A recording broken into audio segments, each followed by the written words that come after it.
जब भी महाराष्ट्र के सबसे बड़े शहर की बात होती है तो सबकी जुबान से एक ही नाम आता है और वो है मुंबई। आमची मुंबई, है ना। लेकिन इस चक्कर में हम पुणे को कैसे भूल सकते हैं भाई। पुणे भारत का मॉडर्न शहर और महाराष्ट्र का दूसरा सबसे बड़ा शहर है, जिसे auto company and IT company का हब भी कहा जाता है। अगर आप भारत की संस्कृति और एकता एक साथ देखना चाहते हैं तो आ जाइए पुणे। पुणे का सफर जल्दी कर लीजिए। ये शहर आपको हर तरह से सुख सुविधा से भरा मिलेगा। लोग इसे सदाचार का शहर भी कहते हैं।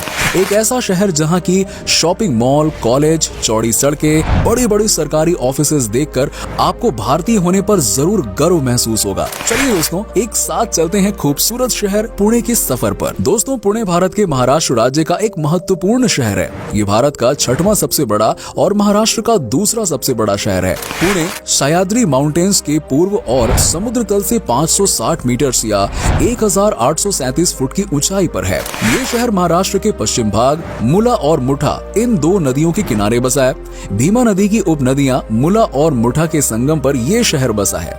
इसके साथ ही पवाना और इंद्रायणी नदियां पुणे शहर के उत्तर पश्चिम दिशा में बहती हैं। मुंबई के बाद पुणे महाराष्ट्र में सबसे आगे बढ़ा हुआ शहर है। कई नॉमिनेटेड स्कूल्स और कॉलेजेस होने के कारण इस शहर को ऑक्सफोर्ड ऑफ द ईस्ट भी कहा जाता है। पुणे में अनेक टेक्नोलॉजी और ऑटोमोबाइल एंटरप्राइजेस हैं, इसीलिए पुणे भारत का डेट्रॉइट जैसा लगता है। इन सब के अलावा काफी अरसों से पुणे शहर महाराष्ट्र की सांस्कृतिक राजधानी माना जाता है। ऐसा माना जाता है कि इस शहर का नाम पुण्य नगरी से आया है। रिपोर्ट के अनुसार ये शहर 8वीं सदी के सेंचुरी में पुन्नक नाम से जाना जाता था।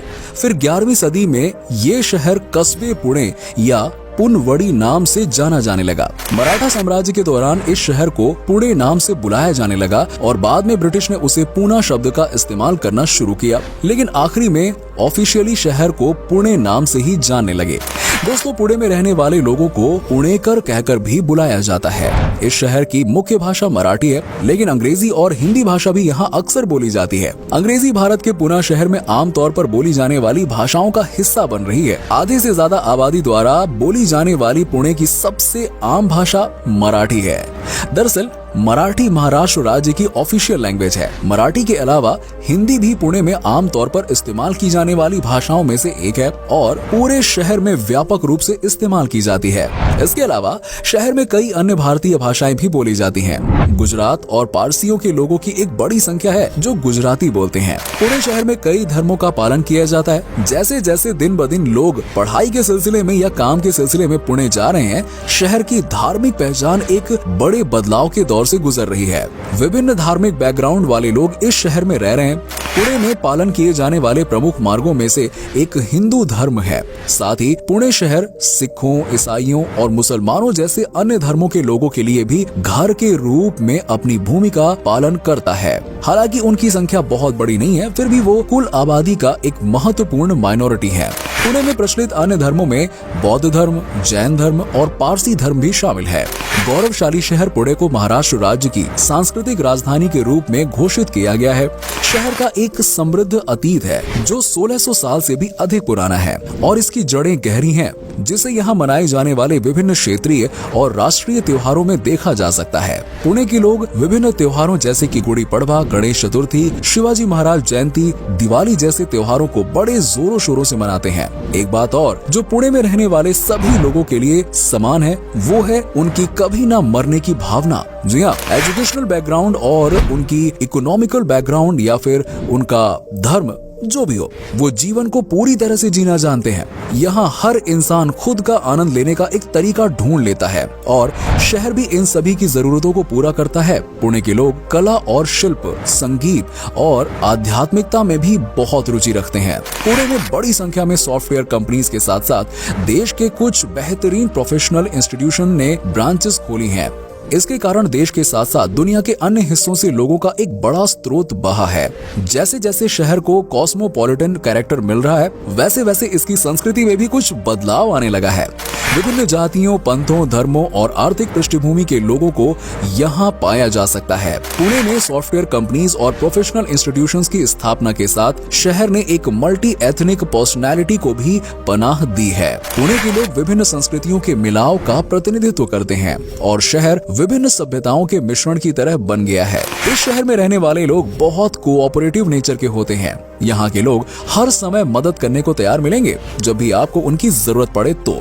आईटी हब होने के कारण यहाँ की आबादी में ज्यादातर युवा हैं जिन्हें पार्टी करने का बहुत शौक है और इसीलिए भारत में सबसे ज्यादा पब आपको पुणे में ही मिलेंगे। यहाँ के वीकेंड की नाइट लाइफ बहुत ही शानदार और मस्ती भरी होती है। लोग यहाँ रात भर पार्टी करते रहते हैं। अगर आप खाने पीने के शौकीन हैं तो आपको जानकर खुशी होगी कि पुणे के लोग खाने पीने के मामले में तो भाई बहुत ही आगे हैं। ये लोग जमकर मेहनत करते हैं और जमकर खाते हैं। पुणे की खान पान की बात करें तो यहाँ पर आपको वड़ा पाव, साबूदाना वड़ा, पाव भाजी, दाबेली, पराठा, मोमो, बहुत ही मजेदार और स्वाद से भरपूर खाना मिलेगा। पुणे की लोकल कुजीन्स में आपको नारियल और लहसुन के स्वाद को बरकरार रखते हैं। वहीं इसमें बड़ी मात्रा में हरी मिर्च का इस्तेमाल किया जाता है जिससे डिश काफी तीखी होती है। पुणे के पारंपरिक भोजन में मेन कोर्स में ज्वार और बाजरा से बने कई स्वादिष्ट खाने की चीजें शामिल हैं। अगर आप शहर घूमने का प्लान कर रहे हैं तो शहर की खास मिठाइयों का स्वाद लेना बिल्कुल ना भूलें, खासकर भाखरवाड़ी और पेड़ा। क्या आपको पता है कि इंडिया में सबसे ज्यादा टू व्हीलर्स पुणे में है, क्योंकि ये शहर आर्थिक रूप से काफी आगे बढ़ चुका है और इसीलिए यहाँ गाड़ियों की संख्या भी काफी ज्यादा देखने को मिलती है। दोस्तों, 17वीं शताब्दी में ये शहर निजाम शाही, आदिल शाही, मुगल जैसे कई सारे राजवंशों का अंग रहा। सन 1627 में इस भूमि के शिवनेरी किले पर छत्रपति शिवाजी महाराज भोसले को जन्म दिया। शिवाजी महाराज ने अपने साथियों के साथ पुणे परिसर में मराठा साम्राज्य की स्थापना की। इस दौरान पुणे में सिर्फ शिवाजी महाराज का वर्चस्व था। पेशवा के काल में पुणे की काफी तरक्की हुई और 1818 तक पुणे में मराठों का राज्य था। ये तो हो गई इतिहास की बात। अगर बात करें पुणे के मौसम की तो पुणे शहर में गर्मी, वर्षा और शीत ऋतु होती है। मार्च से मई तक तापमान 25 डिग्री से 29 डिग्री तक होता है। मई महीने में बारिश शुरू होती है और जून के महीने में अरब सागर से मानसून की हवाएं शुरू होती हैं। पुणे में जुलाई महीने में सबसे ज्यादा बारिश होती है। मानसून के बाद अक्टूबर महीने में दिन में तापमान बढ़ता है मगर रात को ठंड होती है और नवंबर से फरवरी तक सर्दी रहती है। ये पुणे जाने के लिए सबसे बढ़िया समय है। पुणे शहर में लगभग सभी विषयों के उच्च शिक्षण की सुविधा मौजूद है। पुणे में इंजीनियरिंग कॉलेजेस और मैनेजमेंट इंस्टीट्यूट्स की संख्या बहुत ज्यादा है, जिससे भारत ही नहीं विदेशों से भी स्टूडेंट्स यहाँ आते हैं पढ़ने के लिए। इसीलिए पुणे को पूरब का ऑक्सफोर्ड भी कहा जाता है। साथ ही इस शहर में कई बड़े बड़े इंस्टीट्यूशनल लेवल के टीचिंग इंस्टीट्यूट्स भी हैं। साथ ही पुणे फिल्म इंस्टीट्यूट भी काफी प्रसिद्ध है, जहाँ से कई बड़े बड़े आर्टिस्टों ने अपने करियर की शुरुआत की। इन सब के अलावा पुणे महाराष्ट्र और भारत का एक महत्वपूर्ण इंडस्ट्रियल सेंटर है। Tata Motors, Bajaj auto, Bharat forge जैसे अनेक बड़े उद्योग यहाँ हैं। 1990 के दशक में इन्फोसिस, टाटा कंसल्टेंसी सर्विसेज और विप्रो, IBM जैसे प्रसिद्ध कंपनीज ने पुणे में अपने सेंटर्स खोले और शहर को भारत का एक प्रमुख टेक्नोलॉजी इंडस्ट्री सेंटर के रूप में विकसित होने में मदद की। साथ ही पुणे में दुनिया की पहली मिलिट्री एकेडमी भी स्थित है, जहां डिफेंस के 3 फोर्सेस, आर्मी, नेवी और एयर फोर्स को एक साथ प्रशिक्षित किया जाता है। पुणे में स्थित यारेवाड़ा सेंट्रल जेल भारत की सबसे बड़ी जेलों में से एक है। इमरजेंसी के दौरान इसका इस्तेमाल इंदिरा गांधी ने कई सरकारी विरोधियों को रखने के लिए किया था। इस ऐतिहासिक स्थान में महात्मा गांधी सहित कई राष्ट्रीय स्वतंत्रता सेनानियों को रखा गया था और कई साल पहले संजय दत्त ने भी इसी जेल में अपनी सजा पूरी की थी। रिपोर्ट्स के अनुसार बैडमिंटन खेल का जन्म पुणे शहर में ब्रिटिश अधिकारियों द्वारा किया गया था, जो पुणे में तैनात थे, जिन्हें तब पूना कहा जाता था। बैडमिंटन की प्रसिद्धि पुणे से ही बढ़ी थी और अब ये भारत के सबसे ज्यादा पसंद किए जाने वाले खेलों में से एक है।